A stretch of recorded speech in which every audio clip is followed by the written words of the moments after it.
Hello दोस्तों, मैं Ashok Saroj, next stop somewhere channel से। आज हमारे गेस्ट हैं अमरजीत सरोज जी। खास करके अपने अपने क्षेत्र में तो किसी परिचय के मोहताज नहीं हैं। ये अपने क्षेत्र में पढ़ाते हैं, ऑनलाइन भी ऑफलाइन भी पढ़ाते हैं और पढ़ते भी हैं। तो आज हम लोग इनसे रूबरू होंगे और उनके जर्नी के बारे में जानेंगे और कैसे यहाँ तक पहुँचे और क्या संघर्ष रहा। आज सब इन सब चीज़ों पे चर्चा होगी और आज हम लोग बातचीत में आप लोगों को सारी संघर्ष की बातें बताएंगे। चलिए अमरजीत सरोज के बारे में सबसे पहले इनसे इंट्रोडक्शन लिया जाए। कुछ बताइए अपने बारे में। नमस्कार। सबसे पहले तो मैं आपका धन्यवाद देना चाहूँगा। आपने एक छोटे से गांव से निकले हुए एक लड़के की कहानी आप यहाँ पर प्रकाशित कर रहे हैं जी। तो सबसे पहले मैं बता दूं कि मेरा नाम अमरजीत सरोज है और मैं एक छोटे से गांव और एक छोटे से डिस्ट्रिक्ट मऊ जिले उत्तर प्रदेश और गांव का नाम शमशाबाद से निकलकर अपने गांव से कुछ दूर पर आकर मैं ऑनलाइन और ऑफलाइन क्लासेस लेना शुरू किया। यही मेरा इंट्रोडक्शन है और आगे का जो कहानी है मैं यहीं से स्टार्ट करूँगा। जी। तो आप पढ़ाते वक्त आपको कभी ऐसा नहीं हुआ कि मुझे दिल्ली जाना चाहिए, मुखर्जी नगर जाना चाहिए, बनारस जाना चाहिए? बहुत सी बड़ी बड़ी शहरें हैं जहाँ पर लोग रह के पढ़ते हैं। तो आपको कभी इसकी कमी महसूस हुई कि कहीं और जाके पढ़ा जा सकता है? तो क्या कमी रही, क्यों आप नहीं गए? फैमिली बैकग्राउंड सही नहीं था कि क्या कमी थी कि आप नहीं गए? इस पर थोड़ा प्रकाश डालिए। नहीं, सही आपकी बात की गांव में क्यों रह के अपने पढ़ा। मेरा सपना था कि मैं नेवी ज्वाइन करूं और क्लास 10th जब मैं पास किया तो मैं बहुत से कोचिंग में अपने गांव के क्षेत्र में गया क्योंकि मैं शहर नहीं जा पा रहा था क्योंकि मेरे पिताजी का देहांत हो चुका था 2013 में। तो उसके बाद थोड़ी सी घर की हालतें ठीक नहीं थी कि अमरजीत सरोज जी। तो मैं क्लास 10th पास किया तो मेरी इच्छा क्या मेरा ड्रीम था कि मैं नेवी ज्वाइन करूं। मेरा नेवी ज्वाइन करने का जो सपना था वो गांव से जो शहर गांव था उसमें ये सपना थोड़ा सा मुश्किल था पूरा होना क्योंकि गांव में बहुत सी चीज़ें नहीं रिसोर्स मिल पाते हैं, बुक्स हुआ और कैसे पढ़ाई करें गाइडेंस हुआ। बट क्लास 10th में तो मैं कुछ नहीं कर पाया। क्लास 12th में जब गया तो 12th पास करने के बाद मैं एक बनारस में एक छोटा सा आप कह सकते हैं शहर ही है जी। जिसका नाम है पहाड़िया। पहाड़िया पे मैं गया, वहाँ पर सैनिक कोचिंग थी, वहाँ पर मेरी जो फीस थी 46,000 रुपये थी। मैं और मेरे 3 दोस्त हम लोग मिलकर गए तैयारी करने के लिए। वहाँ पर फीस के कारण हम लोग 1 हफ्ते तक डेमो क्लास दिए और पढ़े। फीस और पैसे के कारण हम लोग 1 हफ्ते में हम लोग की वापसी हो गई, फिर हम लोग घर आ गए। उसके बाद बहुत सी चीज़ें सामना करना पड़ा है। जैसे कि काफ़ी सालों से संघर्ष कर रहे हैं, इस फील्ड में पढ़ा रहे हैं, पढ़ रहे हैं। तो हम लोग जानना चाहेंगे कि क्या गांव में रह के तैयारी करना पॉसिबल है और क्या क्या कमियां महसूस होती हैं और क्या क्या दिक्कतें महसूस होती हैं, इस सब पे चर्चा करेंगे। और अमरजीत जी हम लोगों के सारी चीज़ों के बारे में बताएंगे। तो हम चाहते हैं कि क्या क्या आपने कमियां फेस की वो हमारे लोगों को पता चले कि गाँव में रह के भी तैयारी की जा सकती है। अब तो काफ़ी ज़्यादा सोर्स भी हो गया है ऑनलाइन ऑफलाइन, तो आप कर सकते हैं, कहीं से भी कर सकते हैं। लेकिन अगर कोई इससे पहले से ही संघर्ष किया है तो आपसे अच्छे जानता होगा, तो हम जानेंगे इनके संघर्ष के बारे में, क्या क्या कमियां महसूस की, इस पर थोड़ा प्रकाश डालेंगे। नहीं, ठीक है, आपने जो कहा कि गांव में रह के भी पढ़ाई कर सकते हैं तो जो हम लोग का टाइम था 2017-18 की जो बात है उस टाइम पे गांव में रह के पढ़ना थोड़ा सा प्रॉब्लम थी। लेकिन अभी जो कोरोना के बाद 2020 के बाद जो शिक्षा का जो एजुकेशन जो डेवलप हुआ है वो काफ़ी मात्रा में हुआ है। अभी जो बहुत बड़े बड़े टीचर थे जिनकी फीस 1 लाख थी, 2 लाख रुपए थी, जो सिटियों में पढ़ाते थे, दिल्ली हुआ, मुखर्जी नगर या इलाहाबाद, लखनऊ, वो सभी टीचर अब यूट्यूब पे आ गए हैं। तो सारी रिसोर्स हमको यूट्यूब पे मिल जा रहा है तो हमको गाँव में रख के हम पढ़ सकते हैं प्रॉपरली। बट कंसिस्टेंसी और फोकस ये बहुत मायने रखता है पढ़ाई के लिए। जैसा कि आप हम लोग जानते हैं कि आपने कई एग्ज़ाम दिए, 2 एग्ज़ाम क्लियर भी हुए हैं। तो हम लोग चाहते हैं कि आपकी स्ट्रैटेजी क्या रही, आपने एग्ज़ाम कैसे क्लियर किया, उस पर थोड़ा प्रकाश डालिए। कौन सी किताबें सबसे ज़्यादा महत्वपूर्ण होती है एग्ज़ाम के लिए, वो किताबें पढ़ें। लोगों के पास क्योंकि सोर्स कम है, थोड़ी सी जानकारी की अभाव है, तो लोगों के पास जानकारी नहीं पहुँच पाती है, खास करके गाँव के लोग।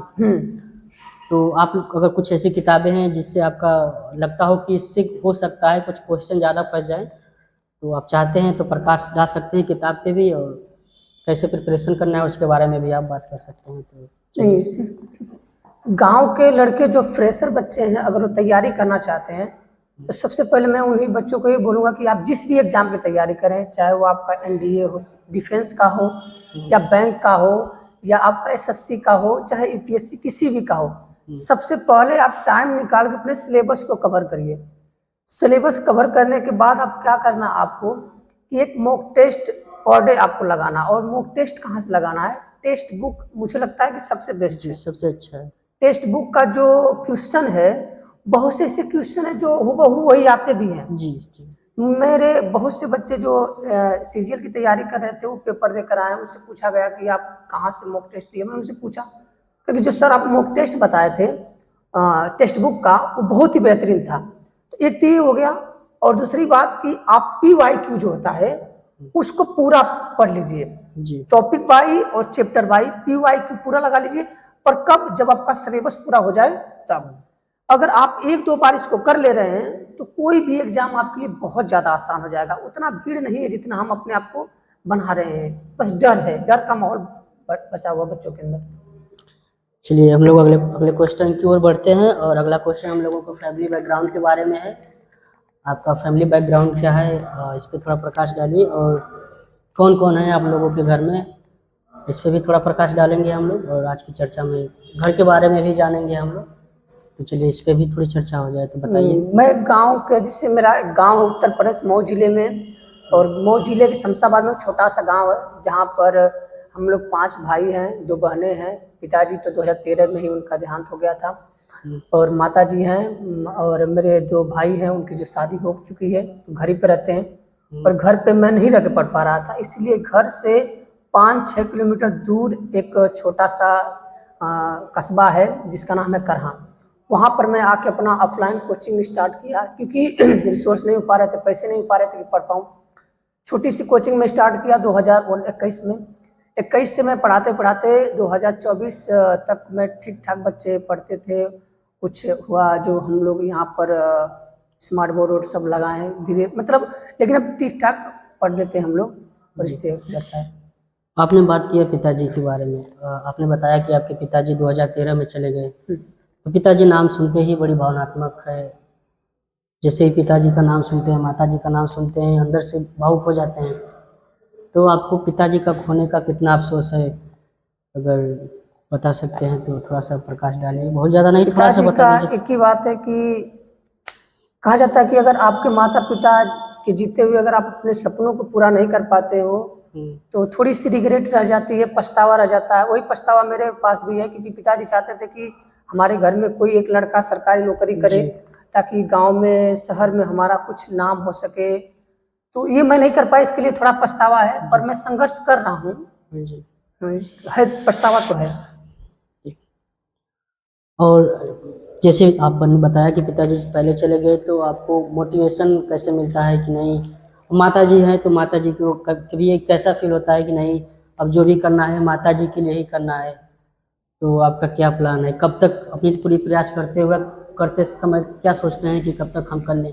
वैसे तो कोई चीज़ निर्धारित नहीं है कि अब तक हम कर लें, लेकिन आपकी क्या संभावना है कि कब तक माता पिता को खुशियाँ देना चाहते हैं, कब तक आप परीक्षा में कब तक समय देना चाहते हैं? संघर्ष जो है ये जरूरी नहीं है कि सफल होता है।